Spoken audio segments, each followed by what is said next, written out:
bien, bonsoir. Alors j'ai beaucoup de choses, plein de micros. J'espère que... Est-ce que tout le monde m'entend correctement? Très bien. Donc bonsoir à tous. Donc en fait, je travaille, je suis très contente déjà d'être parmi vous ce soir pour plusieurs raisons. La première, c'est que vous voyez que j'ai un statut un petit peu particulier. En fait, je suis chercheur affilié sur 2 universités, le laboratoire Chrono-Environnement en Franche-Comté, sur le pôle de Montbéliard, pour ceux qui connaissent. Et puis, je suis chercheur associé au Cartel, donc sur le pôle du Bourget-du-Lac et de Thonon, pour développer notamment une meilleure compréhension des interactions entre la plante et son environnement. Donc je voudrais tout d'abord remercier les organisateurs de ces conférences, parce que c'est vrai que c'est toujours agréable de pouvoir venir et discuter de ce que nous on trouve en tant que chercheurs et d'arriver à les communiquer. On verra si j'arrive correctement à vous communiquer tout cela.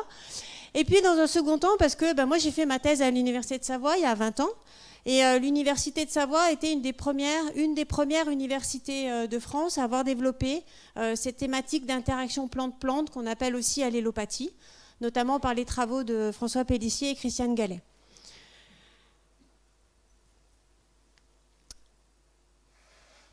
Je voudrais également, avant de rentrer dans le vif du sujet, vous montrer que ce que je vais vous présenter ce soir, il n'est pas issu que de ma personne, mais il est issu de bon nombre d'années de cogitation sur ces petites plantouilles. Il est issu de collaboration avec les étudiants, de discussions, avec tout le monde de la recherche qui comprend les techniciens, les ingénieurs et évidemment les chercheurs. Et de nombreuses collaborations ici françaises, donc à l'Université de Savoie-Mont-Blanc, également à Marseille, à Metz, à Lyon, également à Saint-Étienne. Ces collaborations sont aussi issues les chercheurs sont regroupés en associations également, où on se retrouve pour discuter. Ça s'appelle des groupements de recherche. Le groupement de recherche qui s'intéresse aux communications en plantes s'appelle le groupement Médiathèque, que vous avez ici. Et puis, les associations également internationales. Donc moi, je suis secrétaire de l'association qui s'occupe des interactions plante-plante ou allélopathie. Donc tout ça est très riche, on est vraiment stimulé constamment et notre recherche serait rien non plus sans nos financeurs auxquels il faut bien évidemment remercier. Donc mes diapos ne vont pas remercier à chaque fois et présenter à qui appartient le travail, mais voilà une diapo générale pour bien vous montrer que ces recherches, elle est vraiment cosmopolite. Quand j'ai commencé à préparer cette conférence, je suis allée sur Internet, un petit peu comme tout le monde maintenant, et puis j'ai tapé des mots-clés, communication, plantes. Et en fait, depuis, on va dire, 4-5 ans, on a un foisonnement d'ouvrages qui arrivent, avec des titres tous plus ou moins, on va dire, pertinents. Je vous en propose quelques-uns ici. Attention, je n'ai pas du tout sélectionné ce que j'ai trouvé. Je ne mets pas du tout d'avis sur les titres qui sont proposés. C'est pour vous montrer que, fréquemment, finalement, le mot qu'on trouve le plus, c'est intelligence. Pareil, quand vous êtes un petit peu, vous documentez au niveau des périodiques, on peut retrouver des titres un petit peu accrocheurs au niveau des médias, dans Le Monde, dans les émissions de radio telles que France Culture. Et puis on s'aperçoit également qu'il y a le mot intelligence qui apparaît, et puis on a souvent des superlatifs. Alors les plantes, c'est des grandes communicantes. Finalement, elles sont bien plus intelligentes qu'elles en ont l'air. Bon. Et puis elles sont beaucoup plus intelligentes que les animaux. Bon. On va arrêter là au niveau des superlatifs, mais je voudrais quand même m'arrêter sur le terme d'intelligence, bien que ce ne soit pas le propos de ma communication aujourd'hui, moi qui suis que scientifique. Quand on regarde un petit peu la définition du mot intelligence, finalement, donc définition donnée par le CNRTL, chez les êtres animés, c'est une fonction mentale d'organisation du réel en pensée, c'est-à-dire qu'en fait, elle concerne les humains et les animaux, et en gros, tous ceux qui auraient un cerveau. Donc bien évidemment, quand on s'attache à cette définition-là, les plantes ne peuvent pas en faire partie, les plantes n'ont pas de cerveau. Donc il faudrait peut-être que maintenant on arrive à regarder ces plantes différemment. Alors j'ai quelques petites propositions, soit on se met la tête à l'envers et puis on regarde comment elles peuvent marcher, soit on regarde les plantes avec des yeux d'enfant, c'est-à-dire pas avec des a priori, nous en tant qu'humains sur ces organismes, soit on fait les deux. Il y a également des ouvrages scientifiques, bien évidemment. Donc les ouvrages qui sont issus du groupement scientifique que je vous ai présenté tout à l'heure. Et vous voyez que nous, le terme que l'on emploie en science, c'est le terme d'écologie chimique, qui va donc synthétiser toutes ces interactions. On parle également de langage, dans ces interactions. Et puis on a énormément d'ouvrages scientifiques qui vont se servir de ce que l'on trouve dans la communication dans le domaine appliqué, notamment dans le domaine agricole, avec notamment tous les biopesticides d'origine végétale, des molécules particulières comme les polyphénols dont on reparlera. Je vais parler également indifféremment dans ma conférence, soit de plantes, soit de végétal. Alors scientifiquement, on a une différence, le végétal n'est pas tout à fait pareil qu'une plante, mais peu importe, l'idée ce soir, c'est que finalement, on considère qu'on va regarder tout organisme vivant qui réalise la photosynthèse, c'est-à-dire qu'on va englober les algues, les plantes terrestres, les plantes aquatiques. Alors la photosynthèse, vous le savez, vous avez ici un schéma d'un arbre, c'est le processus qui rend les plantes autotrophes, c'est-à-dire qu'à partir des minéraux de l'eau, via la conduction de ces éléments dans la sève brute, donc dans les vaisseaux du xylème qui vont arriver au niveau des feuilles, on va avoir élaboration de molécules organiques qui vont transiter par les vaisseaux du xylème. Ces molécules vont être formées grâce à l'énergie lumineuse et au dioxyde de carbone. Les végétaux sont classés comme tous les êtres vivants. On a souvent parlé de règne. À l'heure actuelle, on ne parle plus non plus de règne, on parle plutôt de lignée. Donc, juste pour vous donner un ordre d'idée, voilà une représentation actuelle des êtres vivants. Et puis, la plupart des végétaux appartiennent à la lignée verte que vous avez en haut, avec donc les végétaux terrestres et les algues.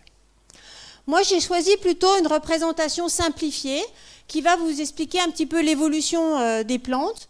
Depuis donc moins 600 000 années jusqu'à moins 100 000 années, où vous avez donc ici, pour commencer, les premiers végétaux qui sont donc les végétaux qu'on dit non vasculaires, c'est-à-dire que ceux-ci n'ont pas de racines, pas de xylème et pas de phloème. Donc vous voyez qu'à l'heure actuelle, chez les algues, on a à peu près 35 000 espèces. Chez les bryophytes, qui constituent donc les mousses ou les hépatiques, 25 000 espèces. Ensuite arrivent les premiers végétaux vasculaires que sont les ptéridophytes. Donc les ptéridophytes, en moyenne, on est à 10 000 espèces. Et puis les gymnospermes et les angiospermes, que vous connaissez également bien, qui font partie des plantes à graines, avec la petite révolution au niveau de la reproduction, c'est donc l'arrivée des graines dans le cycle de reproduction. Les gymnospermes, finalement, ils ne sont que 1000 espèces. Vous avez ici le pin sylvestre qui est représenté. Et puis, notre environnement est dominé par les plantes à fleurs, que sont les angiospermes. On est à un peu plus de 240 000 espèces à l'heure actuelle. Donc aujourd'hui, j'ai décidé de vous présenter un petit peu 4 parties lors de ma conférence. On va un petit peu voir que les plantes, elles sont fixées. Vous savez, les plantes, elles n'ont pas de pattes. Hein. Elles ne sont pas immobiles, attention, mais elles sont fixées. Et elles sont toujours en action. Ensuite, on verra quel est leur langage. Et puis, on verra comment on peut découvrir leur secret, finalement, qui peut servir à l'homme. Alors si on regarde, on reprend un petit peu cette évolution des végétaux, eh bien on s'aperçoit que au fur et à mesure du temps, on va avoir une complexification des mécanismes de croissance et de reproduction. C'est-à-dire que les plantes vont devenir indépendantes du milieu aquatique, notamment donc pour leur reproduction, et on constate également qu'on va avoir de plus en plus d'interactions entre les plantes et les autres communautés. Donc on va prendre quelques exemples. Premier exemple, les plantes vont pouvoir interagir avec les herbivores. Alors c'est un exemple qui a été largement documenté, qui consiste à avoir étudié en fait dans la savane africaine les grandes antilopes que sont les koudous. Et dans cette savane africaine, on s'était aperçu qu'on avait une surmortalité de ces koudous. Ces koudous se nourrissaient essentiellement d'acacias, et quand donc les vétérinaires ont analysé les panses, ils ont retrouvé énormément d'acacias, principalement que de l'acacia.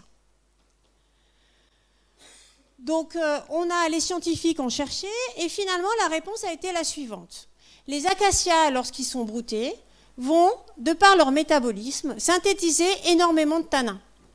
Ces tanins vont provoquer, lorsqu'ils sont en quantité trop importante, la mort des koudous. C'est ce qu'on a appelé l'arbre tueur. Mais l'acacia ne fait pas que ça. Lorsqu'il est brouté, il va émettre des molécules volatiles, ce qu'on appelle des composés organiques volatiles, tels que l'éthylène, et il va transmettre, cet éthylène va être transmis d'arbre en arbre, et va être comme un médiateur chimique signal, où les arbres qui vont le recevoir vont commencer à synthétiser beaucoup plus de tanins. Donc on va avoir une réponse, une communication, parce que là on peut véritablement parler de communication, cette fois-ci, entre ces organismes. D'autres communications qui sont beaucoup étudiées à l'heure actuelle, c'est les communications entre les plantes et les insectes. Alors j'ai choisi de parler de la famille emblématique des orchidées. Les orchidées représentent environ 10% des espèces de plantes à fleurs, donc des angiospermes. Et elles ont la particularité d'avoir une grande diversité de stratégies d'attraction des pollinisateurs. Alors ces stratégies, si je schématise, se fait en deux temps. Il y a un premier temps, c'est les odeurs que les orchidées vont émettre. Alors les odeurs, pareil, elles sont dues à des composés organiques volatiles, et cette fois-ci par des terpènes. Et puis elles sont liées à la couleur. Alors la couleur des plantes, c'est un phénomène qui est assez complexe, mais on a quand même pas mal de pigments qui vont colorer, tels que les chlorophylles et les anthocyanes.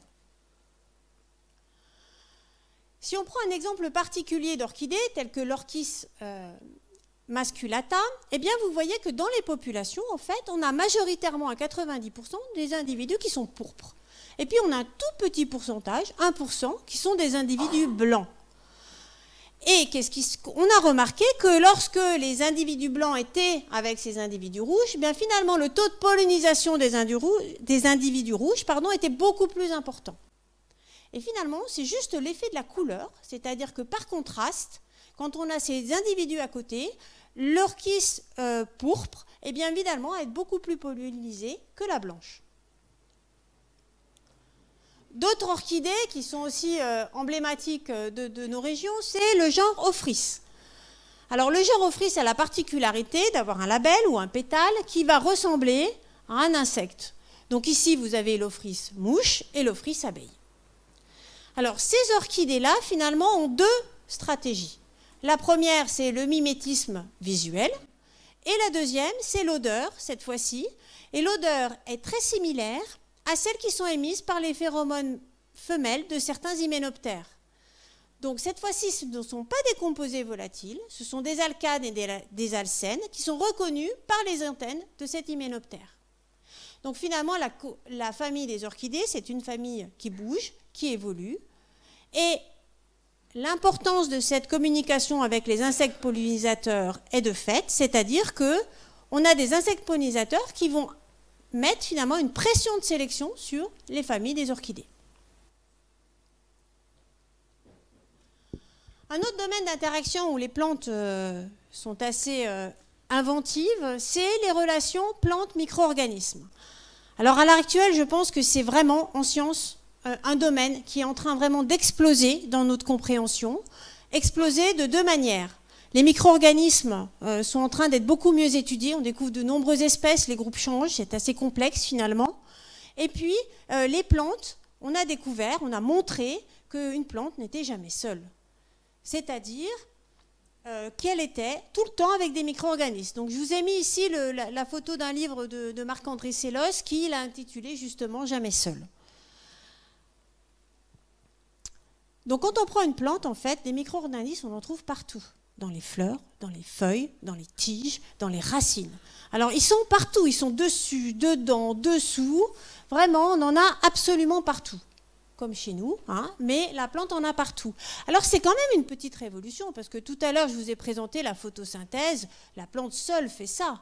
Mais en fait, on est en train de comprendre le rôle très important de ces micro-organismes pour la nutrition des plantes.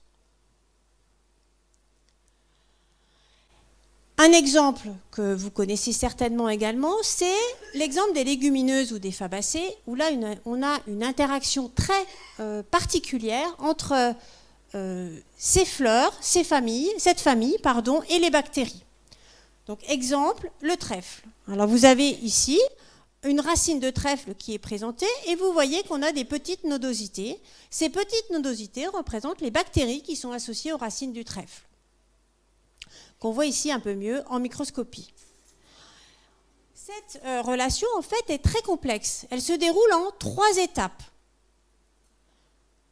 La première étape, c'est que la plante, elle va libérer des composés qui sont des flavonoïdes qui vont attirer ces bactéries. Alors, ces bactéries sont du genre Rhizobium. Rhizobium, en réponse, va avoir des gènes nodes qui vont activer des nodes facteurs et qui vont, lors d'une deuxième étape, permettre la déformation des racines, c'est-à-dire la pénétration de ce rhizobium au niveau des racines. Et puis la formation de nodules. Et dans une troisième étape, on va avoir une véritable interconnexion entre la plante et ce rhizobium, puisque ce rhizobium est capable de fixer le diazote atmosphérique en ammonium dans la plante. Donc on voit très bien que ces relations, finalement, ces échanges de molécules sont nécessaires, sont codifiés, sont très complexes et finalement, ils pourvus aux besoins alimentaires de chaque partenaire. C'est ce qu'on appelle une symbiose. Donc plantes et bactéries au cours de l'évolution se sont spécialisées et on va avoir des associations symbiotiques qui sont dans certains cas devenues vraiment des conditions de survie dans certains milieux. Un dernier type d'interaction et d'exemple que je voulais présenter, c'est des interactions plante-plante. Alors, des interactions plante-plante, celle qui a été la plus étudiée, je pense, dans la littérature, c'est celle qui concerne le noyer. Alors, le noyer, certaines variétés de noyers, notamment les noirs et les cendrés, vont produire une naphthoquinone, qu'on appelle une juglone également. Cette juglone, elle est émise dans les feuilles, dans les tiges, dans les racines, principalement au niveau des feuilles, dans toutes les parties, en fait, du noyer. Et cette juglone, quand elle est libérée, eh bien, sous le houppier de l'arbre, on va avoir des réactions toxiques pour ces plantes. Alors, on va avoir des plantes qui vont être sensibles, des plantes qui vont être tolérantes, et du coup, on va avoir des associations végétales sous le noyer qui vont être spécifiques et qui vont être régulées par la production de cette juglone. Donc, le domaine de recherche que je suis en train de vous décrire s'appelle, comme je l'ai présenté tout à l'heure, l'écologie chimique. Donc l'écologie chimique, c'est l'étude des mécanismes chimiques de communication intra-organismes et inter-organismes. C'est un domaine de recherche qui est relativement jeune, il n'a que 40 ans. Donc si je schématise un petit peu les relations qu'ils peuvent avoir entre ces plantes et leur environnement en écologie chimique, évidemment, chaque plante va être déterminée par son génome, qui va donc se traduire par des traits fonctionnels ou des traits chimiques. D'un autre côté, ces traits chimiques vont également influencer la génomique en fonction de l'âge de la plante et des organes de la plante. Et tout ceci va être évidemment également influencé par les facteurs abiotiques. Alors les facteurs abiotiques, c'est tous les facteurs qu'on dit environnementaux, la lumière, les nutriments, la température, mais également tous les facteurs anthropiques. On parle beaucoup de polluants, de pesticides qui vont influencer ces relations. Et également, donc, la plante va interagir avec ce qu'on appelle les facteurs biotiques, donc les insectes ou les micro-organismes. Dans ce domaine de recherche, moi j'étudie encore un autre sous-domaine. On aime bien diviser en sciences, avoir des petites cases. C'est le domaine qu'on appelle de l'allélopathie. Donc ce domaine, il va s'intéresser aux effets positifs ou négatifs, directs ou indirects, d'un végétal sur un autre, par le biais de libération de composés chimiques. En fait, on s'intéresse surtout à des relations plante-plante, plante-micro-organisme et plante-micro-organisme-plante. Si je prends l'exemple ici d'une forêt d'épicéas subalpines, vous avez donc un épicéa qui a un sous-bois dense de myrtille. Donc en allélopathie, on va définir une plante qui va être donneuse, qui va donc fournir des molécules chimiques à une plante cible. Donc ici, par exemple, c'est les travaux qui ont été faits donc au LECA. Vous avez un effet de la myrtille, de composés exudés au niveau des racines, qui vont donner un effet sur la germination de l'épicéa. Vous voyez en haut une germination qui est témoin, où la radicule elle est blanche, elle est vivante, et vous voyez une inhibition de germination sur ces graines. Donc finalement, c'est un des phénomènes qui a été montré, qui pouvait expliquer en partie les problèmes de régénérescence de ces forêts. Ces molécules allélopathiques, finalement, une plante, elle en produit partout. Donc elle produit des composés, vous l'avez bien compris, qui sont plutôt volatiles, donc par volatilisation. Elle va produire des composés qui vont être par lessivage de ses feuilles, mais également par lessivage de la litière. Et puis elle va également produire des composés par exudation racinaire, donc libération par voie racinaire. Donc toutes ces interactions chimiques, à l'heure actuelle, on sait qu'elles sont présentes partout, dans toutes les plantes que je vous ai présentées. Alors toutes ne sont pas détaillées, mais dans les grands groupes, on a des exemples. Et on sait qu'elles sont présentes également dans tous les milieux, que ce soit des milieux terrestres, aquatiques ou marins. Donc c'est une approche scientifique qui va donc permettre de mieux comprendre notre environnement et de mieux comprendre donc le fonctionnement des écosystèmes et des agrosystèmes. Donc maintenant qu'on a vu quelques exemples sur ces plantes, il va falloir qu'on rentre dans le vif du sujet avec ce fameux langage que l'on a de ces plantes. Alors nous, en tant qu'êtres humains, on a à peu près 26 000 gènes. Si je le compare à certaines plantes, notamment Arabidopsis, Arabidopsis en a 25 500. On en a encore un petit peu plus. Et là, c'est la catastrophe quand on arrive au riz, puisqu'on arrive à 50 000 gènes. Donc finalement, ce qu'on s'aperçoit, c'est que le génome végétal compte au moins, sinon plus de gènes que l'être humain. Mais à quoi tous ces gènes peuvent-ils bien servir? Eh bien, la réponse scientifique est la suivante. Ces gènes supplémentaires, entre guillemets, correspondraient aux extraordinaires capacités des plantes à synthétiser ces molécules. Et donc les plantes sont championnes de production, de diversité de molécules chimiques, que je pense qu'il y en a encore même qu'on a du mal à imaginer. D'où proviennent ces molécules? On a vu tout à l'heure que les plantes étaient autotrophes. Eh bien, dans le métabolisme des plantes, on va en distinguer deux. Le premier, c'est le métabolisme qui est dit primaire, c'est-à-dire que c'est des composés qui vont être impliqués dans les processus métaboliques de base, tels que la photosynthèse ou la respiration. Et puis, on va distinguer un second type de métabolisme. Pardon, excusez-moi. On va donc, dans ce métabolisme dit primaire, je vous avais mis quelques exemples de composés. Donc, dans le métabolisme primaire, on va trouver des sucres, on va trouver des acides gras, on va trouver des acides aminés qui vont former les protéines. Voilà notre métabolisme primaire. À côté de ce métabolisme primaire, je disais donc qu'on va trouver un métabolisme qui est dit secondaire. Donc qu'est-ce qu'on entend finalement par secondaire? En fait, on met tout ce qui n'est pas primaire. Voilà. Hein? Donc la définition, vous le verrez, n'est quand même pas très rigoureuse. Donc ces métabolites, ils vont avoir plein de synonymes. Vous allez avoir plein de synonymes dans la littérature. On va parler de métabolites secondaires, de composés allélopathiques, de médiateurs chimiques, de métabolites spécialisés. Tout ça, ce sont des métabolites issus du métabolisme secondaire. Donc eux, ils sont impliqués dans d'autres fonctions que la respiration, croissance, reproduction, c'est-à-dire comme par exemple les fonctions de défense et d'attraction des plantes. Donc, dans ces métabolites secondaires, on distingue trois grandes familles, et vous allez voir que vous en connaissez pas mal.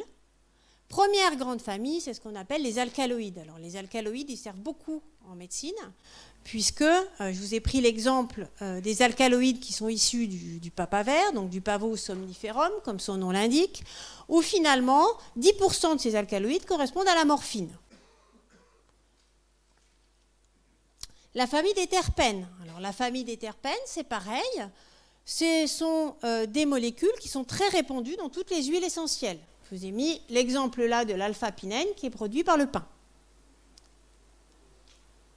Une des grandes familles également de ces métabolites secondaires, ce sont les composés polyphénoliques ou composés phénoliques, où là aussi c'est pareil, on a beaucoup de publicités qui ont attrait à ces composés. Alors ces polyphénols, on peut les distinguer en trois petits sous-groupes, on va dire, si je schématise. On a ce qu'on appelle des phénols de base, qu'on appelle les acides phénoliques. Donc vous avez ici un acide para-hydroxybenzoïque que l'on retrouve quasi partout dans toutes les plantes. Mais on a également l'acide caféique. Et puis quand on complexifie un peu, on a ce qu'on appelle les flavonoïdes, donc avec les fameux anthocyanes qui vont donner la couleur aux plantes. Et puis quand on complexifie encore, vous voyez qu'on a des molécules de lignine qui vont être en fait une structuration complexe d'acides phénoliques les uns avec les autres, qui sont également présentes chez les plantes ligneuses. Ces polyphénols ont beaucoup été étudiés en France depuis très longtemps, beaucoup plus que 40 ans, notamment à cause ou grâce, comme vous voulez, au vin. Donc si on compare en fait une composition des teneurs en vin rouge et en vin blanc, Eh bien, voilà ce que vous allez avoir. Donc, vous avez les teneurs en polyphénol qui sont inscrites ici, le vin rouge ici, avec une concentration moyenne, et le vin blanc. On a des groupes de flavonoïdes, donc des anthocyanidines, des proanthocyanidines, des flavonols, tout ça, ça correspond aux flavonoïdes, les acides phénoliques que l'on retrouve, et puis une molécule un petit peu particulière qui est un stilbène, le resveratrol du vin. Et qu'est-ce qu'on fait quand on compare? Eh ben, finalement, on a on a beaucoup plus de polyphénols qui sont présents dans le vin rouge que dans le vin blanc. Donc finalement, la distinction entre métabolistes primaires et secondaires, cette nomenclature, ces noms, ils sont liés, c'est en fait une raison historique. Si on fait un petit peu d'histoire sur ces métabolites, eh ben on s'aperçoit qu'au 19e et début du 20e siècle, Julius von Sach avait caractérisé des caractères secondaires, mais que ces caractères secondaires n'avaient vraiment aucun rôle pour la plante, c'était des déchets. Mais le terme vient de là, vient de secondaire. Ensuite, quand on traverse un petit peu le cours du temps, dans les années 70-80, bien finalement, on a une école qui va continuer à expérimenter en disant que les métabolites secondaires n'avaient pas de signification dans la physiologie des plantes, donc ils étaient neutres pour la plante.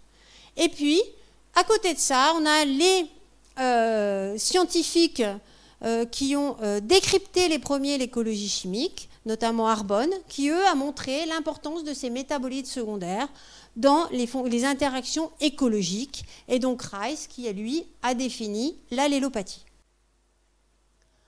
Donc aujourd'hui, il ne fait aucun doute que ces métabolites secondaires sont reconnus et qui sont associés à de nombreuses fonctions physiologiques et écologiques. Ce qu'on peut regretter, c'est que finalement, on ait encore ces deux termes et que ce terme de secondaire, primaire, finalement, il est inapproprié. Et il est d'autant plus inapproprié, ne prenez pas peur, je vous montre juste les voies métaboliques ici qu'on trouve dans les plantes, juste pour vous montrer que là, on a des réseaux de métabolites qui sont connectés dans leur production. Et qu'est-ce qu'on remarque? Ici, en noir, vous retrouvez les protéines, c'est-à-dire les métabolites primaires, et puis on va retrouver associés les métabolites secondaires. Donc même dans les voies métaboliques, on a une connexion, évidemment, entre le primaire et le secondaire. Ce qui fait qu'à l'heure actuelle, ce métabolisme primaire et secondaire a été regroupé en un terme que l'on appelle le métabolome, c'est-à-dire l'ensemble de tous les métabolites d'une plante.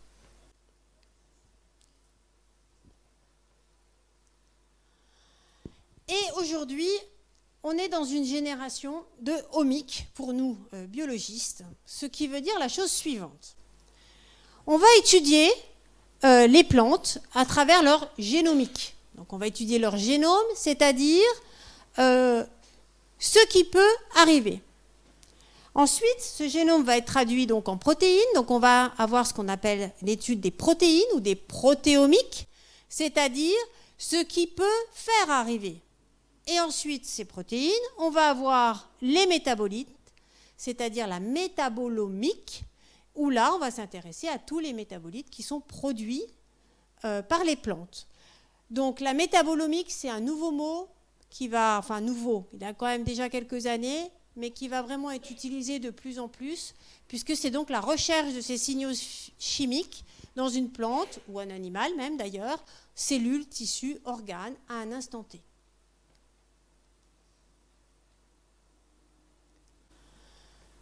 La métabolomique, c'est un joli nom, mais elle a des domaines appliqués déjà maintenant. Alors j'ai pris comme exemple l'utilisation des traits chimiques dans la taxonomie. Alors la taxonomie, c'est la science de la découverte de la diversité biologique, c'est-à-dire son classement. On va classer les espèces.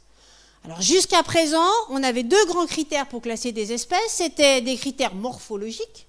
Hein, on va regarder une plante, si elle a des poils, quelle couleur elle est. Et puis moléculaire. S'ajoute aujourd'hui ce métabolome. Un exemple, toujours dans la famille de notre orchidée, on va retrouver notre petite Ophrys mouche.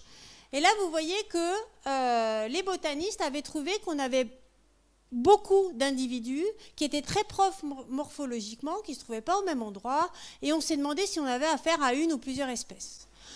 Donc c'est en associant, et uniquement en associant des traits morphologiques, des traits de la biologie moléculaire et les caractères des odeurs émises par ces orchidées. On va attendre un peu.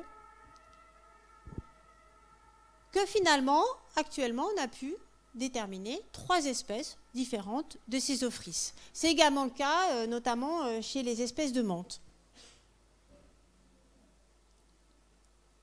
Donc finalement, on voit que ce langage, cette production de composés chimiques, il est important, mais il est bien gardé par les plantes. Et comment on va arriver à découvrir finalement quels sont le rôle de ces molécules.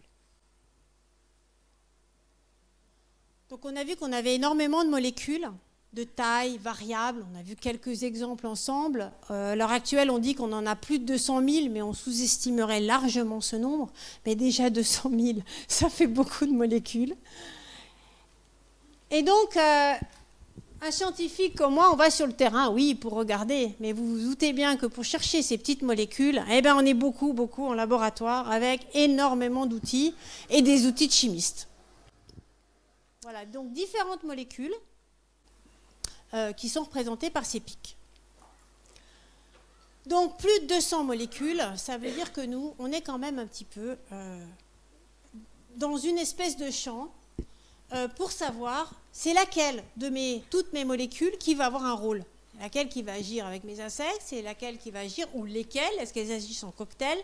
Donc vous voyez, on est un peu comme des explorateurs dans un champ et on essaye de trouver où sont nos molécules qui auraient un rôle, peut-être ou pas, faut-il le prouver, dans ces communications de plantes. J'aime aussi bien l'image qu'on est en train de chercher finalement une petite aiguille dans une botte de foin, parce qu'il y a des jours où on est vraiment comme ça quand même. Bien évidemment, on est super content qu'on a notre petite aiguille, voire plusieurs aiguilles, pour essayer de déchiffrer ce langage. Donc je vais vous présenter un exemple sur lequel je travaille depuis une dizaine d'années pour vous montrer un petit peu les différentes étapes de ces communications qui sont les tourbières.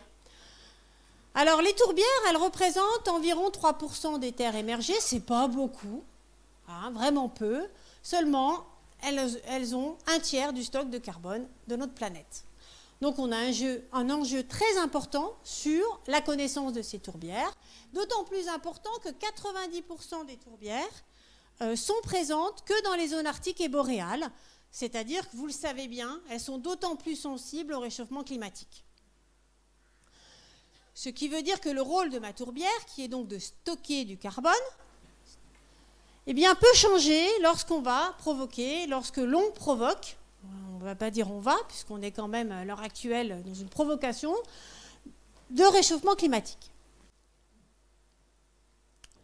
Alors nous, on a étudié ces phénomènes dans un site expérimental. Les sites expérimentaux sont vraiment importants parce que vous voyez qu'on a beaucoup de changements au niveau du temps, des saisons, des interactions, et on est forcé de travailler en milieu naturel pour essayer d'appréhender ces interactions. Donc c'est le site expérimental de Frasnes qui se situe dans le massif du Jura, donc dans le Doubs précisément. Et donc cette tourbière a été aménagée lors d'un gros projet de recherche, la NR-Pitwarm. Donc cette tourbière, elle est caractérisée comme toute tourbière par une très forte humidité, par des conditions, quand vous avez beaucoup d'eau, vous n'avez pas d'oxygène, donc vous êtes en condition anaérobie. Et puis une très forte acidité, c'est des tourbières à sphègne. Alors là, on est en pH à peu près environ de 4. Donc la décomposition de la matière organique est très lente et on a donc une accumulation de carbone que l'on appelle la tourbe. Alors le végétal qui permet cette formation de tourbe, c'est la sphègne. Alors la sphègne, c'est une bryophyte, c'est une mousse, c'est-à-dire ce n'est pas un végétal vasculaire, elle n'a pas de racines, elle a une structure un petit peu particulière, elle a une espèce de petit pompon ici, où ont lieu toutes les activités métaboliques, c'est ce qu'on appelle le capitulum, une tige, et puis une tige sénescente qui va faire la tourbe quand elle va se décomposer. Donc finalement, la structure de cette sphègne est relativement simple, elle va avoir des cellules qui vont être en lien direct avec l'extérieur, ce qu'on appelle les hydrocystes, et c'est là où va être stockée l'eau.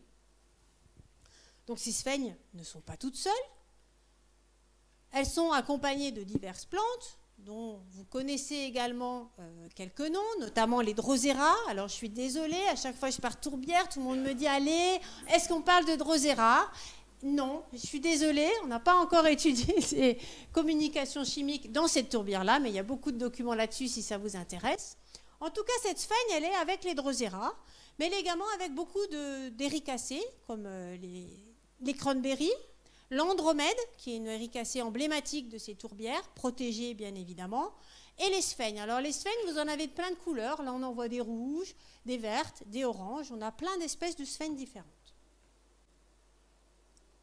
Donc sur cette tourbière, on va avoir un gradient, parce que le milieu n'est jamais homogène.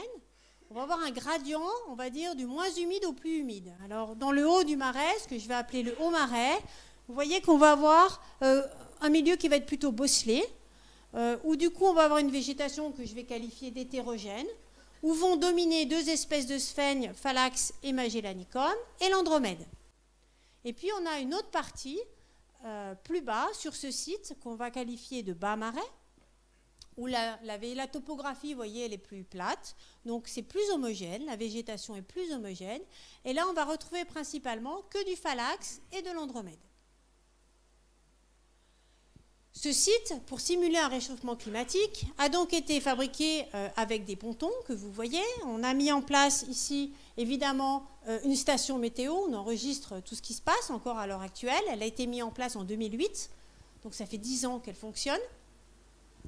Et puis, pour simuler un réchauffement climatique, à la fois dans le haut marais et dans le bas marais, on a fait des parcelles ici, où on a mis des plexiglas, ce qu'on appelle des open top chambers, qui sont en fait des systèmes un petit peu comme les ITEX qui ont été mis dans les zones boréales et qui réchauffent d'environ 1 à 2 degrés la température. Donc vous avez ici la photo, on ne voit pas très bien, mais en fait on a un flux d'air, elles ne sont pas du tout connectées au sol, mais on a une surélévation qui permet un flux d'air pour simuler donc ce réchauffement.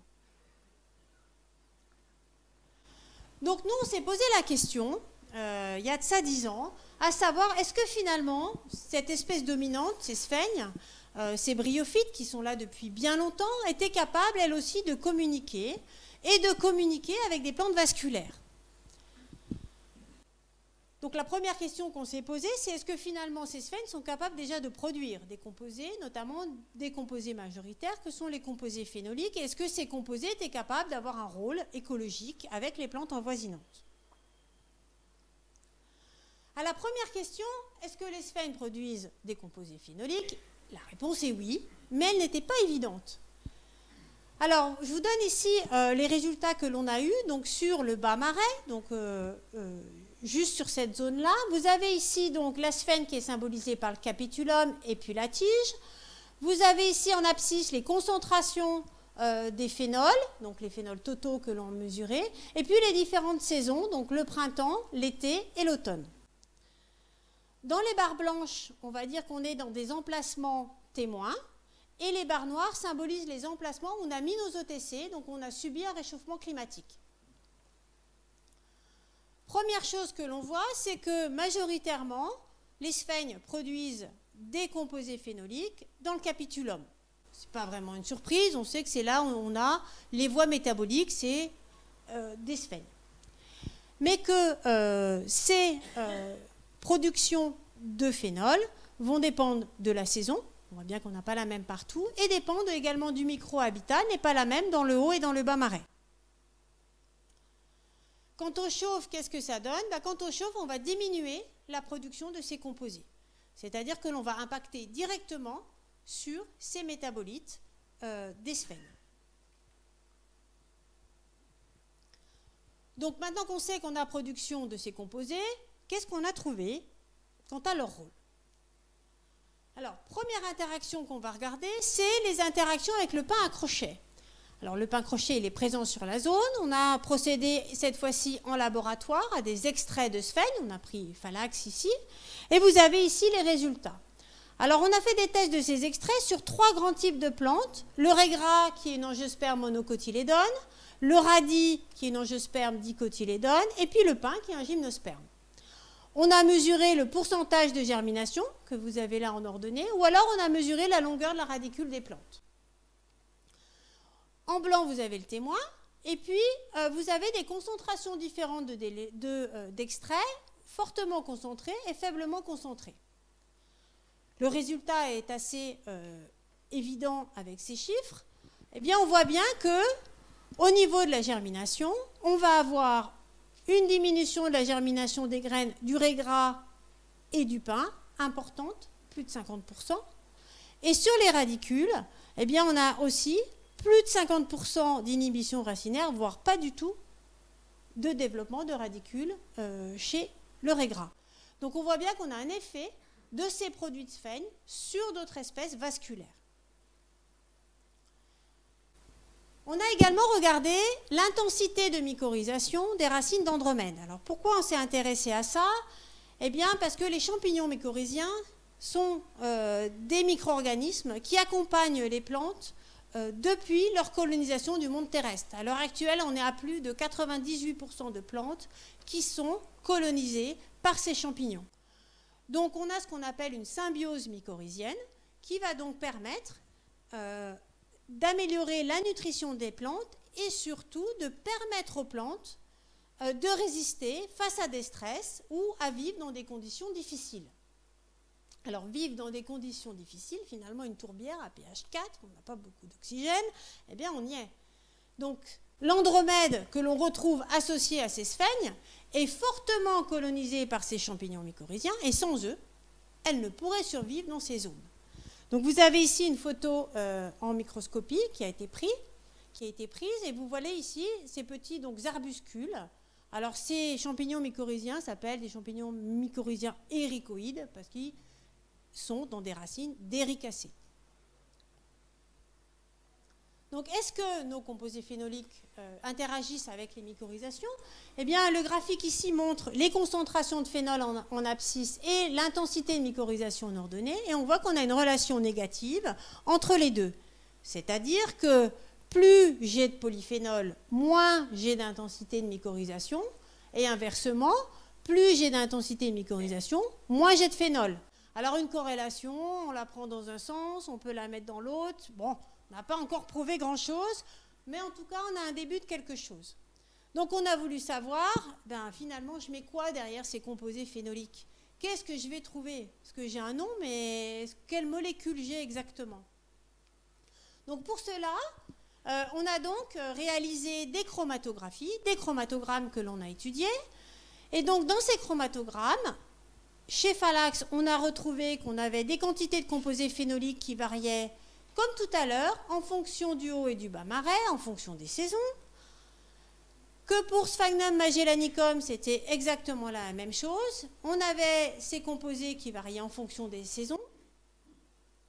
Et donc finalement, on se retrouvait avec des composés qui varient en fonction des saisons, c'est-à-dire mes facteurs abiotiques, mais en plus, on n'avait pas les mêmes composés entre ces deux espèces. Là, c'était un petit peu le pompon, parce que finalement, sur ces petites mousses-là, on n'aurait pas imaginé qu'on ait autant de différences de production de ces molécules. Donc, on s'est continué à chercher, à savoir qu'est-ce que c'était que ces molécules. Donc, vous avez là un chromatogramme qui est présenté. Donc, ce chromatogramme vous montre toujours le temps en ordonnée, et puis donc l'aire des pics. Et vous voyez que vous avez Phalax qui est en bleu, et puis Magellanicum qui est en orange. Et on voit sur ce chromatogramme qu'on a des espèces, on a trois composés majoritaires qui sont appelés des acides sphagniques, parce que ces acides sont que produits par des sphènes. Ils sont vraiment spécifiques de cette plante. Donc c'était les composés majoritaires, et on avait des petits pics là. On s'est dit, super, ça y est. J'ai trouvé mes composés, on en a des majoritaires, on les a identifiés, on sait ce que c'est. On va regarder si ça marche avec la mycorhization. Eh bien, pas de chance. Ça n'a pas marché. C'est-à-dire qu'en fait, l'intensité de mycorhization n'était pas liée aux composés majoritaires, mais aux tout petits composés qu'on avait dans notre chromatogramme. Ce qu'on avait appelé les composés minoritaires.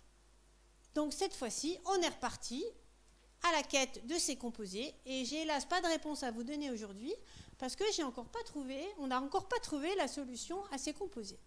Tout ça pour vous montrer que finalement, c'est pas si simple de trouver les molécules qui ont des rôles que l'on peut constater.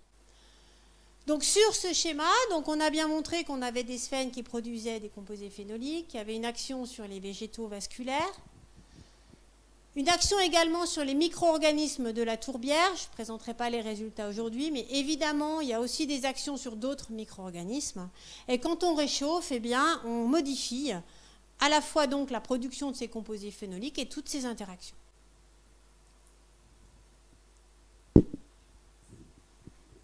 Donc après ces secrets qui sont si bien gardés, on va regarder comment on peut les utiliser à l'heure actuelle, ces secrets, et quels sont les développements de la science par rapport à ces molécules.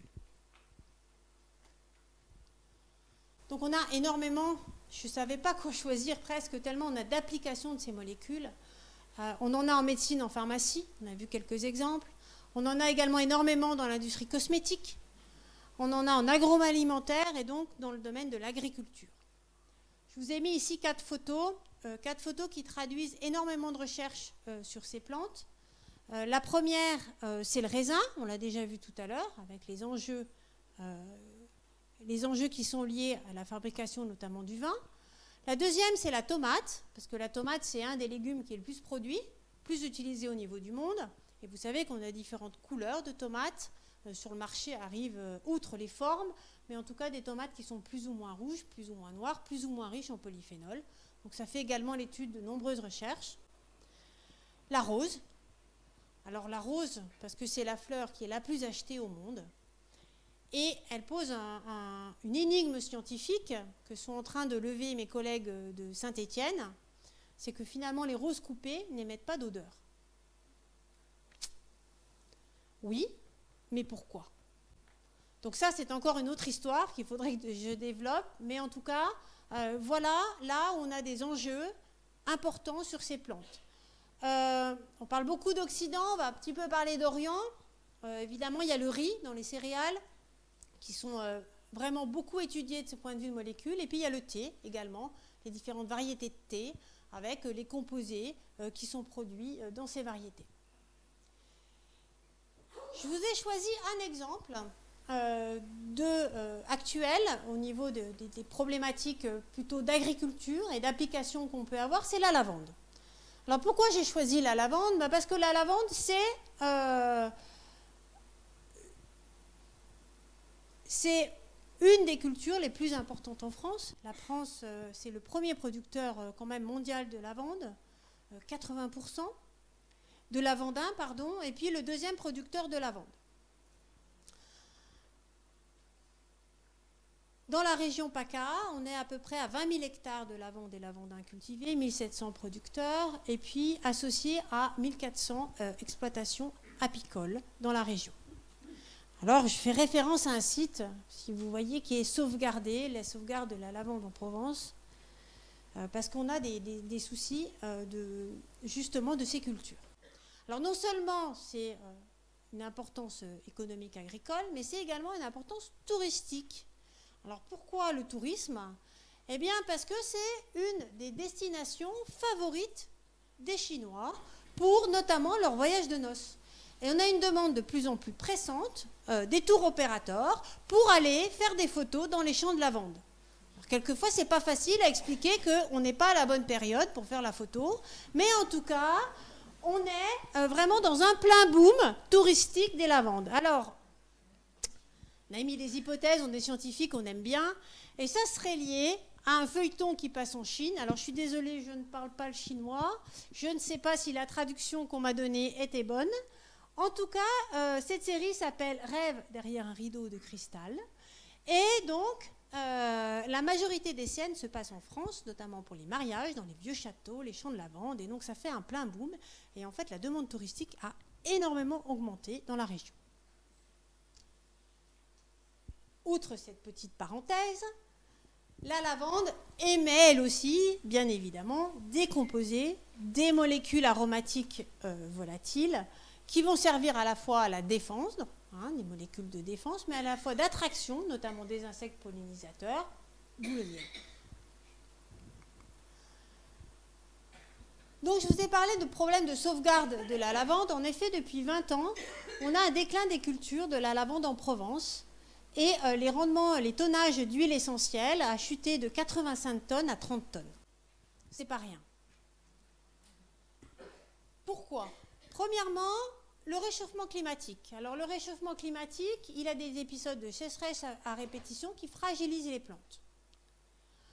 On a également un dépérissement qui est lié à une microbactérie, la microbactérie Candidatus, qui est transmise par un insecte, la cicadelle. Et cette microbactérie, elle va s'accumuler dans les vaisseaux de votre plante et va finir par les atrophier. En 2 ou 3 ans, les plantes sont mortes. Qu'est-ce qu'on peut faire? Donc ça, c'est des études qui sont menées donc, au BPPAM à Saint-Étienne. Donc, arracher les plantes. On arrache les plantes qui ont été faites. Et surtout, on n'utilise pas de produits phytosanitaires. Bien sûr, parce qu'en partie, là, on a quand même énormément d'apiculteurs à côté.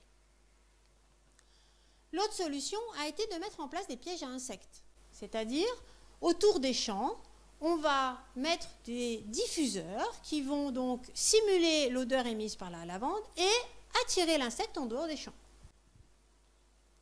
Première application.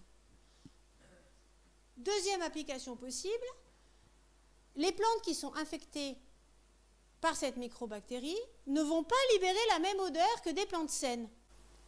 Donc on va essayer de détecter les plantes qui sont infectées avant qu'il ne soit trop tard.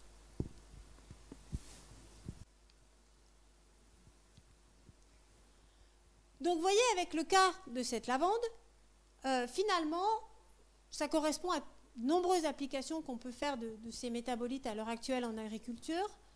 Donc on va pouvoir utiliser ce qu'on appelle des diffuseurs de composés volatiles dans une culture à protéger. Hein?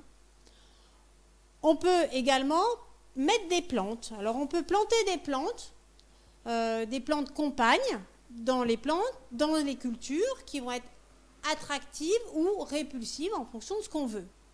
Et donc c'est ce qu'on appelle l'effet push-pull. Alors je vous explique. Je prends l'exemple de la lavande, mais on a très bien fait ça dans les champs de maïs.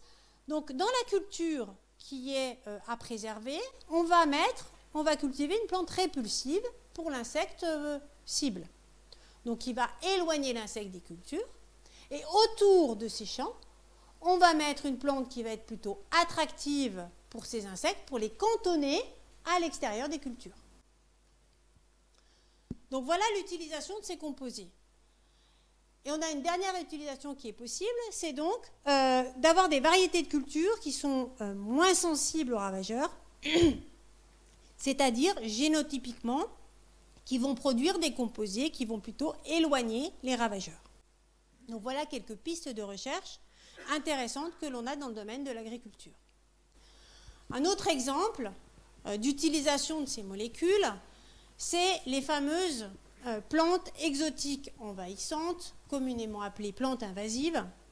On peut également les appeler des plantes très performantes, parce que ces plantes, elles ont quand même des atouts au niveau des traits fonctionnels qui sont intéressants.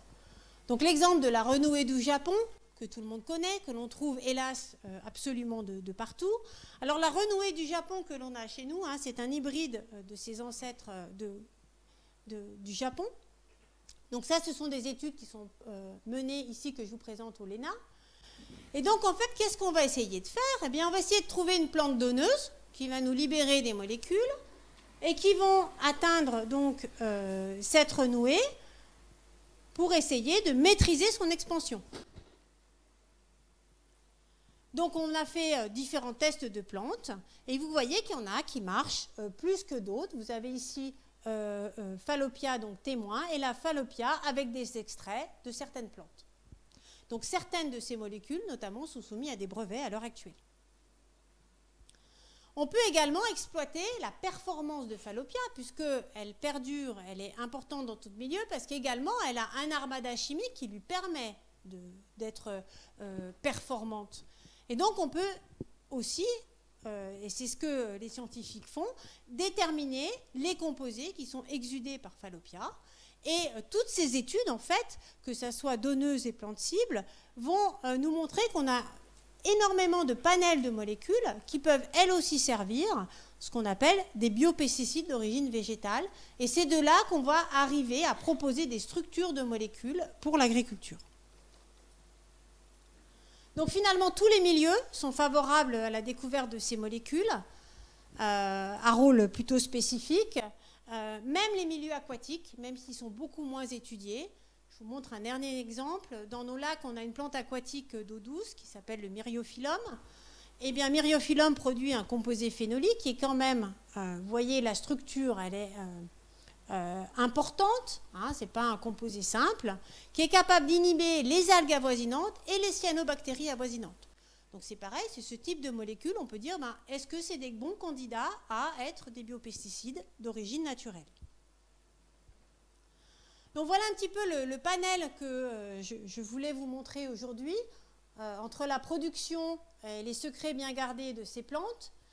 Finalement, comment les plantes, elles communiquent? C'était quand même la question de départ. Eh bien, elles communiquent par leur langage chimique. Elles font plein de choses avec.